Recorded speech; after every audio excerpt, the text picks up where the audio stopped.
A long under construction site in Midtown was slapped with unsafe designation this week after city officials say the building was not following the law. Well, Atlanta News First reporter Joshua Skinner visited that site on 14th and Peachtree Streets to learn why the building has been sitting gutted for years. When the old Bell South building was being gutted, Midtown's residents were curious. I was like, oh, I wonder what they're going to do here.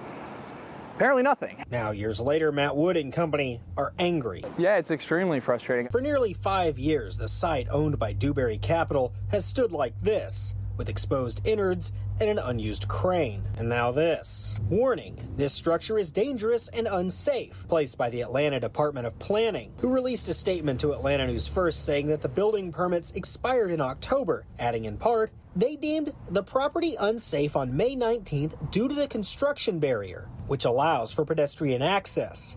DCP is working to secure the property to prevent access to the construction site. Dewberry Capital pushed back, telling us the security and this 8-foot fence are secure. By far the biggest complaint we've heard today is about the sidewalks, about half of which in front of the building is completely impassable, leaving just this narrow portion for people to walk by.